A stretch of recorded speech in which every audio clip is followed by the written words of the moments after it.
Welcome home. I'm Dr.Thema, a minister, licensed psychologist, and sacred artist. And this is Homecoming, a podcast to facilitate your journey home to yourself. While I will provide weekly inspiration and mental health tips, this podcast is not the same as personalized therapy. I'm so excited you're on the journey. If you want to request specific topics or to submit a poem for me to read on the podcast, email me at homecomingpodcast@gmail.com. Also, to build our community, don't forget to like, subscribe, and share. Let's begin.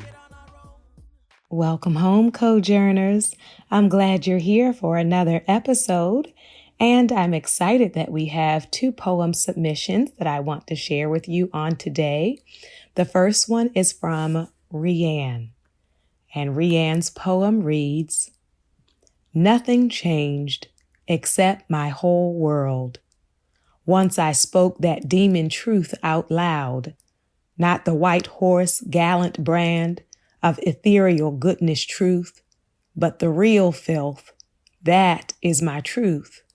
Dredged in dirt decades deep, desperate, purging herself pure from that putrid stink. In her first gasp of fresher air, she reached blindly for any shovel and she began to dig, clearing out that rot, cleansing her vessel clean, coming home to her body, to embody the love she could only now begin to allow to flow from and into and through her, finally feeling, making a home for her dirt in me. This is opening to divine care. In letting my truth live, I set my soul free." Yes, Rianne, thank you so much for your poem and the importance of us speaking the truth, even if it makes others uncomfortable, even if it makes us uncomfortable, to not sanitize or censor our lives, but to sit in the reality of the messiness, the difficulty, the bloodiness, the pain, the imperfection, the ragged edges of our truth. And I hope as you are coming home to yourself that you are allowing yourself to open up for divine healing, as Rianne calls it. And that divine healing requires truth telling. I hope on today that you are telling yourself the truth. Our second poem is from Amina, and Amina is joining us from Cairo, Egypt. So glad to have you with us, Amina. And the piece reads, "Write what you know," they said. Little did they know what they think I know isn't what they read. A girl, so pretty, so delicate, the one they made their daughters look up to, but now all dread. How can she have such thoughts? I know her mother. We went to the same school, but someone played in her head. They weren't words of violence, language, or sex. It was all just truths. She regularly questioned and pursued the untouched thread, the one they were too nervous to follow, but went out, gambled, worked, and acted busy instead. A place beyond all doubts, fears, and all the norms we were fed, where one confronts what they're made of, what they want out of life, and layer after layer they shed a reason they were here to fulfill, a 5th direction in their compass, and a rule that would not bend. And that's what they were afraid of, accepting, conforming, and letting go, so they still play pretend. She wishes she had kept her mouth shut. She tried being genuine and just wanted a friend. They all condemn her now, move in the opposite direction, and make sure she doesn't blend. But she knows she's on to something big. It's the reason why all of this is happening and not the end. Yes, Amina. This is so important that when you speak truth, when you just ask questions that people are not ready for, many of them will withdraw. Many of them will reject. Many of them will label you. Many of them will wonder what happened to you that you are going into these areas that we have said are off limits. But as you name, when we are willing to ask questions, including questions about ourselves and our community and about society, we're on to something big, that we are not just sitting in silence, that we are not just accepting being brainwashed or indoctrinated, but really being open to truth. And in that, we come home, and in that, we can be healed and empowered. I am so excited about this journey home, you all, and I need to let you know that you have inspired me. And as a result of the Homecoming podcast, I have written a book called Homecoming. And Homecoming will be released in the U.S. in March, but it is now available for pre-order.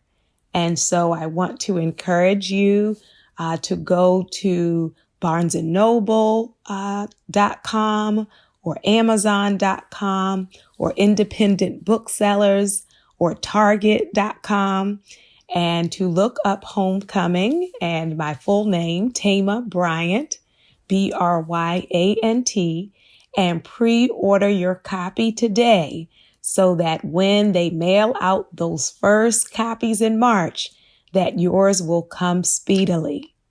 And for our international audience, I am hoping that yours will be released later in the year, and I will keep you updated about that process. But for those in the States, you can pre-order Homecoming today as we come home to our authentic selves. And that is actually our topic on today, being a real one, how to be more authentic. And this is so important on our journey. And so we want to address it with compassion and recognize and interrogate for ourselves what are some of the reasons why we have adapted, why we have censored, why we have shown up as a false character, a false representative of ourselves, that many times we did that out of survival or did that hoping to be accepted or chosen or respected or loved. And so when our primary agenda was outside of ourselves, whether for emotional safety or physical safety, we often take on roles that are not authentic to us. And you may have received messages even as a child, letting you know that your authentic self was unacceptable to some people. And so you may have learned how to modify, how to adjust, how to self-select what you disclose and what you share. And you can do that for so long that you actually lose sight of yourself and you spend more time being fake than authentic, feeling like a fraud, but also feeling like you don't have a choice. But as we come home to ourselves, we want that radical, revolutionary self-acceptance that is based in truth, where we are determined to show up as ourselves. And so I invite you this week to even journal about spaces and places where you felt you had to pretend and what it would be like for you in this season of your life to embrace your authentic self. I want you to really reflect on what that would feel like emotionally, physically, to not have to walk on eggshells, to not have to anticipate what other people need or want you to be, to not have to silence your voice and your opinions and your style and your flavor, and to actually be liberated to live in the fullness of who you are, even when there are some who do not approve. And so how can we be more authentic? An important piece is that we really learn to enhance our reflexivity, to observe ourselves, to be attuned to ourselves, so that you can start to pay attention to when you start to alter yourself, to be so aware and in sync with your heart, even with your body and with your spirit, that you begin to notice when you are shifting, when you are caving, when you are hiding. And to note when you are being inauthentic will help you to better recognize when you are showing up in truth. And so you can even think about among your friends and among your family, with whom are you the most true version of yourself? With whom do you feel less likely to censor, modify, adjust, hide? With whom do you not have to overthink, but you feel safe to say what you feel, what you think? And it doesn't mean that the person has to agree with everything you think or feel, but that there is safety for the variations, that you all don't have to be clones or duplicates or a ditto or yes man or yes woman, yes person, to have to always agree, but where there is space for the reality that we have lived different lives, we have different personalities and values, different experiences, and that in authentic friendships, there is room for authentic people. So I want to invite you to begin paying attention to when you are shifting and when you are manifesting truth. To become more authentic, it's also helpful to reflect on where you received these messages. Who told you that you had to dress that way, that you had to speak that way, that you had to walk that way? Who told you that you had to make your face look like that you had to mask your emotions? Who told you who you had to be or who you should be? And as you reflect on those messengers, you can also think more critically about, do I choose to continue to align with this script that other people have written for me? Or am I ready to either edit the script or rip the script up and write myself from scratch?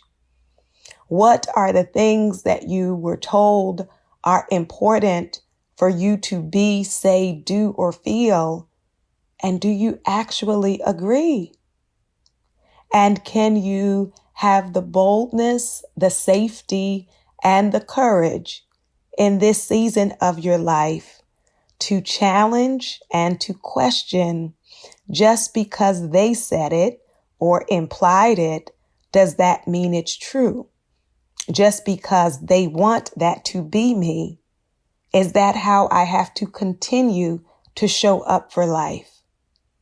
Or in this season, am I ready to reclaim the parts of myself that I have muted, that I have hidden, that I have altered, trying to be acceptable to other people?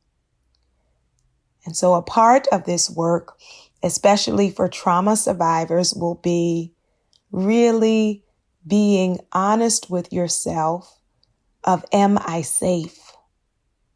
Is it safe enough now for me to show up in truth?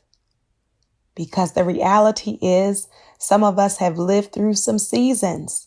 It may have been childhood.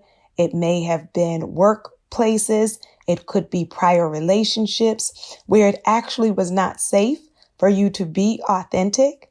And so you may have lived many years as an adapted version of yourself, a censored version of yourself, an altered version of yourself. And the reality is some of us are no longer in those spaces and places, but the programming that we received in those spaces, we are still living out. So I invite you to really look at the layout of your current life and ask yourself, is it safe enough now for me to come out of hiding? Is it safe enough now for me to give myself back my humanity, which allows me to have my own thoughts and my own feelings? Am I still in present danger, or am I operating out of old scripts and triggers?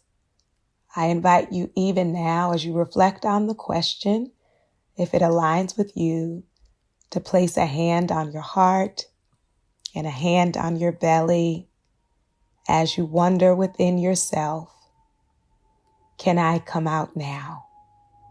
Can I come out in truth? Can I come out in realness? Can I come out and be authentically me?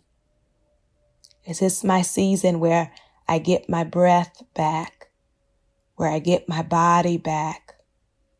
Is this my season where I can speak, breathe, live with more freedom? It doesn't mean everyone's going to like it. It doesn't mean everyone's going to endorse it, validate it, or celebrate it. But what will happen if I express myself? And if I am surrounded by people with whom it is not safe for me to express myself, what, if any, decisions can I make within my life so that I can shift the atmosphere and spend more time in places where it is actually safe for me to be authentic? So we want to consider how we can, within ourselves, hold doubts and judgments about our authenticity, right? If you love to laugh a lot, but you were always told that was goofy or silly and it's not okay for you to be that, do you really believe it, right? What do you really think about a joyful person? What do you really think about someone who smiles often or laughs easily? What are the judgments you hold about that keep you from embracing that aspect of yourself? Maybe you are a creative, an unfulfilled artist, but you were told that being an artist or a writer is frivolous, is a waste of time, is not practical enough, is not a real job. What are the things you were told, and what are the things you actually believe that made you put your painting away, that made you stop dancing? What are the judgments that you hold? Maybe you were told that dancers cannot be older. Maybe you were told that dancers cannot be full-figured, and maybe you were told that men or boys cannot dance. What were the messages that you were told is one piece? Who told you is another? And the third one is, what do you believe? Right? What have you bought into? They said it, but now is it you that are saying it to yourself, and perhaps even saying it to your children and to your friends? Have you bought into the hype? Have you bought the falsehood, the false narratives? And so what are the untruths that I need to push back on so that I can actually be me? Yes. Another area of falsehood, along with creativity, can be around your sexuality. Were you told that someone who is noble or has integrity or has good character is not a sexual being? And so you are disconnected from yourself, disconnected from your own body. What are the things, not just that you were told, but that you have believed, that have stood in the way of you embracing the fullness of who you are? And so in this season, it is going to be important to develop the courage to face those fears. And what helps me to be courageous? What helps me to be courageous is being around more courageous people. You know, when we are surrounded by people who are in bondage in their own thinking and in their own lives, they can reinforce these false scripts and these masks and these costumes that we are wearing because they are living lives in bondage. And so they recommend it for you and they reinforce you for being a fake self. And so when I am in the presence of people who are more free, it frees me up to be myself. When I have friends who are willing to ask questions, that are willing to color outside of the lines, that are willing to think things through critically and deeply, then it can activate that same muscle and that same trajectory within me. And so as you desire to be more authentic, consider, am I friends with people who are authentic, right? Because when I'm around real people, usually it will create more space for me to be real and have the courage to be real. I do want to say that there are some people who are contradictory, meaning some people are very free, but will try to stifle everybody else around them, right? So they may be bold and opinionated, but they can't tolerate or make room for other people's opinions. So I want to not only be around people who are free, but also people who are not only comfortable with, but also encourage my freedom, right? Who appreciate the freeness in me, the freedom in me. And so we are cultivating our courage and we are asking ourselves what we truly value, what we truly love, what we truly reject, what we truly believe. It is out of that self-reflection that I can live a life that is more aligned with my values, that is more aligned with where my spirit is and where my heart is, so it will be congruent. And being more congruent can give me greater peace versus when I am incongruent, when I hold a value for something, but then am not living that out. That can create a lot of tension and conflict. To also be more authentic, I have to develop self-love and self-compassion. That when I love someone, I want them to be fully themselves. Likewise, when I love me enough to not want me to be caged, to be confined, to be something that I am not, that I love the real me. And so I want the real me to come out, to speak up, to show up, and to know that it is not only acceptable, but it is an asset and a benefit that the spaces you are in, your job, your relationships, your faith community, your arts community, your political community, they benefit from your real voice and heart being present. If you just feel you have to agree with everybody else, there is no building there, like nothing, there is no growth if we're all just saying yes, yes, yes, yes, yes, right? But as Amina said, is there anyone present who can say, well, what about, and in a constructive way, right? Not people who just want to shoot down ideas for the sake of being contrary, but for us to stretch, for us to grow, for us to consider, then we know that that will be a benefit. So if you're in a room, let's say in a meeting at your job, and everyone is saying the same thing, and you have a different idea, instead of thinking, I better not say it, really, I better say it, because if I don't say it, it's not being said, right? And so to see it not as a burden or a problem, but as a benefit. And it's important for us to know being more authentic takes time. So you want to be patient and gracious with yourself. For many people, for months and more likely years, you have been living from that place of being adaptive and a modified version of yourself. So currently that will come easier for you. Like without even thinking it, you may find yourself doing that.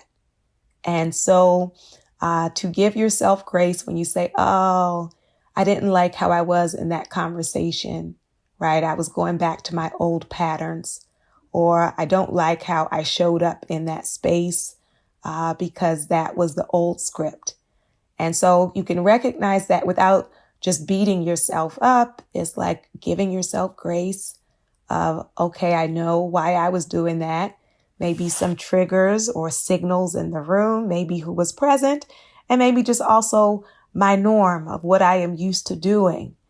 And so we can be patient with ourselves and have compassion for ourselves as we begin to shift more into the authenticity and recognizing that those old patterns do not serve you. Those old patterns cost you. They cost you your voice. They cost you time. They cost you truth. They may have cost you physical and mental health. They may have had spiritual consequences as well. And so when I'm aware of the cost, it also is a motivator for me that I don't want to continue to pay that. I don't want to continue to live out that cost and consequence to myself. It's too weighty. It's too expensive being fake. It's too expensive. And so I want to really choose to be well and to make living from a place of truth my habit, my norm, my go-to.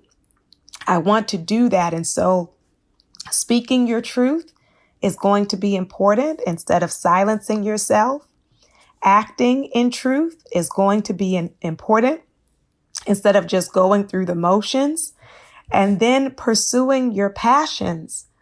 What are the things that really make you come alive? What are the things that you truly value? What are the things that you are excited about? And what are the things that you're outraged about that you want to give voice to in this season?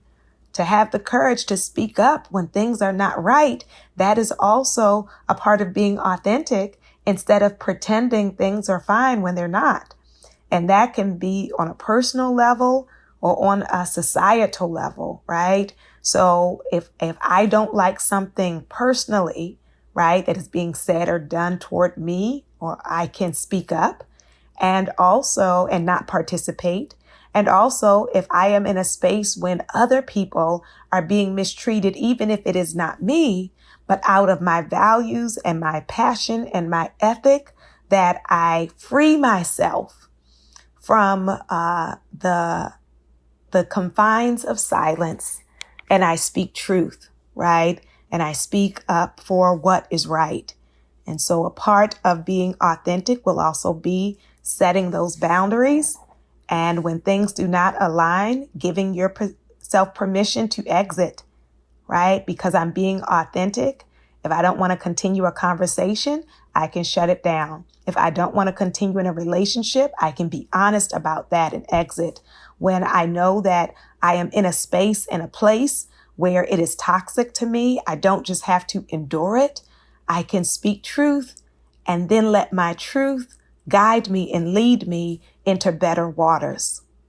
I am excited for all of us as we make this journey home to ourselves, being liberated to live from a place of truth.